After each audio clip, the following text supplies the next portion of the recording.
Our spiritual fathers who are in the house today, our spiritual mothers, the clergy, fellow leaders who are here, good morning. Bwana Yesu asifiwe. Bwana Yesu asifiwe. This morning, I am overwhelmed by the love and by your presence. I want to join my wife in welcoming you to this residence once again, for those who are coming here another time, and welcome for those who are coming here for the first time. Karibuni sana.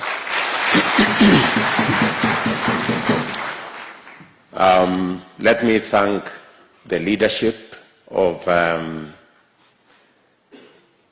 this meeting this morning, Pastor Dokas Rigathi and the whole team, for putting this together. I remember when they shared with me their ideas, I did not think twice, and I told them, this is what we must do. So I am happy that today we have gathered here so that we can do the right thing. I also want to thank my wife for being a prayer warrior in our family.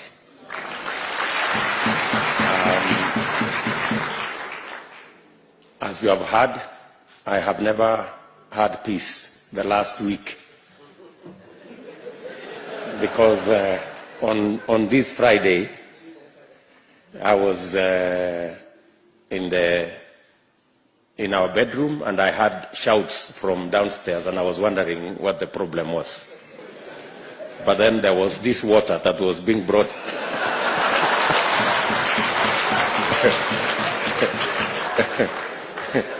And I was being forced to drink this water. And I was wondering what was the problem. And it is true, we've had a borehole in our residence, private residence, that has had problems with the water. In fact, the water is black. But, you know, we have clean water.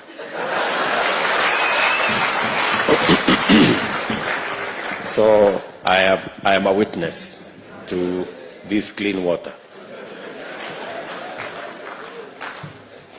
I want to thank all of you for taking the step to put the church in its rightful place.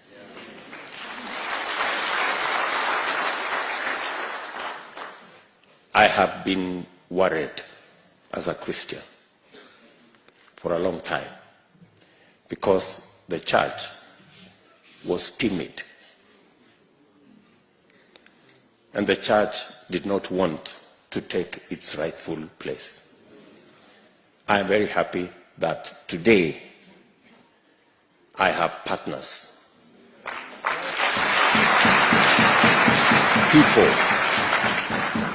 people who can defend our faith in Kenya. I want to tell you, I have never been ashamed. I have never been apologetic. I have never been neutral. I have always been on the side of God.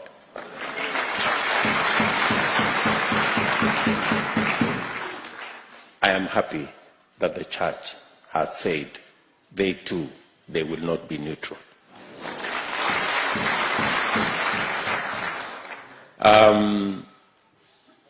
And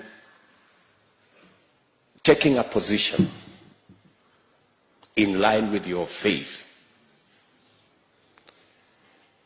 is standing for Christ. I know there is a lot of blackmail, there is a lot of threats and intimidation, and people don't know what will happen. But the Bible teaches us in Daniel 11:32, but those who know their God, they will be strong and they will do great exploits. Good people, we know our God. We know our God, so we can be strong. So, as was said, there are the church has its own interests, and politics is about interest. It's about interests. You vote for your interests. Everybody has interests. The church has its own interests. And when the church steps forward and says, we want to sign in our interests into the next government, it is the right thing to do.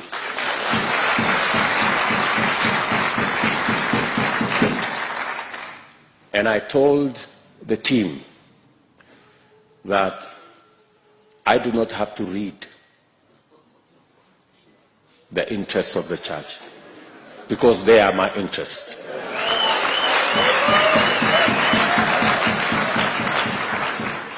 The first day they came here, I was ready to sign.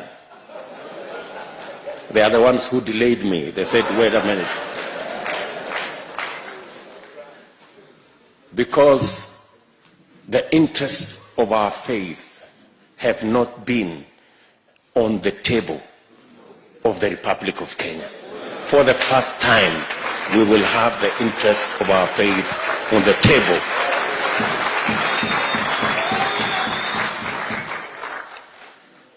So, this is a very simple ceremony for me. It's a very simple ceremony for me. I want to thank God for my friends, many politicians, many leaders who have walked the journey together with us. We have walked this journey together. There are those we started with, there are those who came along the way, there are those who have arrived, and there are those on the way.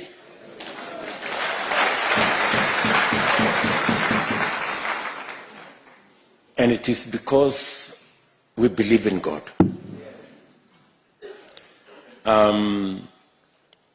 Maybe I should just say two things. One, I want to tell you that there are many people who are fearful about what the deep state will do and what the so-called system will do. I want to tell you, God has already given us a manifestation.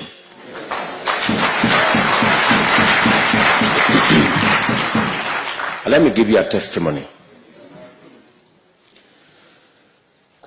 When we lost our member of parliament in Kiambaa, we had to have a by-election. My team, we had a candidate, very good candidate, whom we had worked with. We'd been together,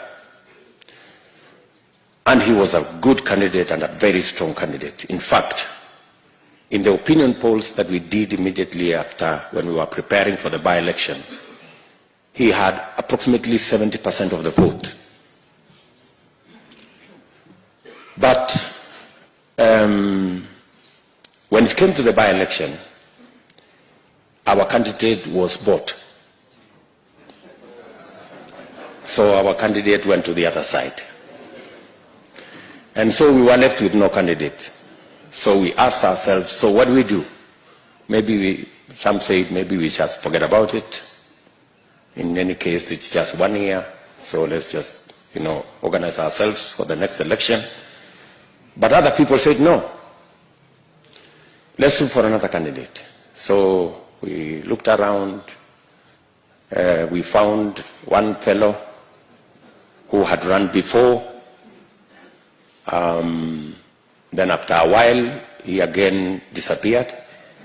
Then we got another guy. But then there was this young man who was the briefcase carrier of our original candidate.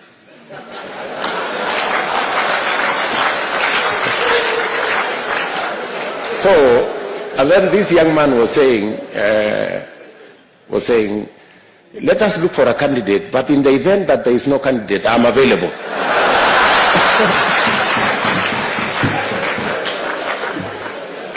So I kept looking at him, and I was saying, no, it can't be this one. So let us continue looking. And finally, we were stranded. We didn't have a candidate. And then there was this young man, and he said, okay, if we decide as a party that we are not running a candidate, no problem. But if the party decides that there is no candidate, I'm available. So finally, we settled for the one who was available.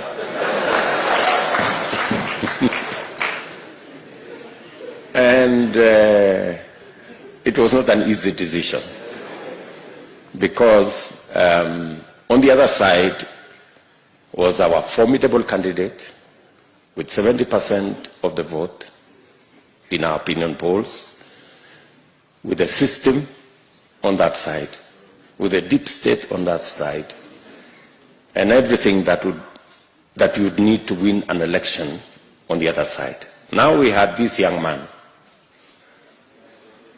with no experience, with no money,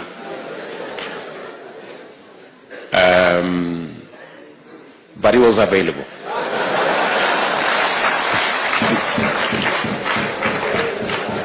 I think Honorable Rigathi and all the people who are here know very well about that story. And Nyoro is here. So we had a conversation. He said, surely, are we going to go to this election so that we are humiliated by the so-called system and deep state and what have you? But finally, he said, fine, we are going to go into this election. This young man had about 10% of the vote in our opinion polls. But you know what? God used that occasion to answer. God used that by-election to answer the question in your minds about the deep state and the system. God gave us victory.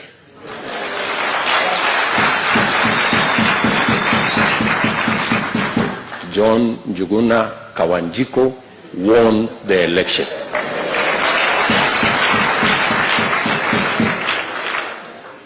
You know, you were there. This good man was there. Yes, he comes from Kiamba. Yes, that Kawanjiko won the election. So, have no fear. The system and the deep state will not steal our victory. We already have evidence that they don't have the capacity to do it. They would have done it in Kiamba. Are we together? Yeah. So, God has already answered that question. That should not be a question that should bother you. Finally, as we were praying here this morning, God reminded me the words that it is not by might and it is not by power. It is by God's Spirit. So I am acutely aware that we may have formidable opponents, but we hold on to the word of God that it's not by might and it's not by power. We believe that it's going to be by God's Spirit that we will win this election. So I want to say thank you very much for coming this morning. We have an engagement in Nyamira later this morning, and that is why we have asked that we do this with a bit of haste. But where is the place to sign?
Mama wenzangu, so far tumefikisha 350k kwa akaunti yetu ya chama. Tufanye aje na hizi pesa zetu? Naona tununue vitenge zinafanana. Vitenge. Hapana, tununue sufuria za non-stick. Tununueni kate. Ai, mama wenzangu, vote tununue kaploti. Kuna watu wanauza plots na nyuki. Hebu tuwapigie simu watupe uhondo. Hello. Thank you for calling Optiven. How may we assist you? Can we get a plot with 350,000 in Nanyuki? Yes, you can get a plot at the Great Oasis Gardens in Nanyuki today for as low as 349,000 shillings.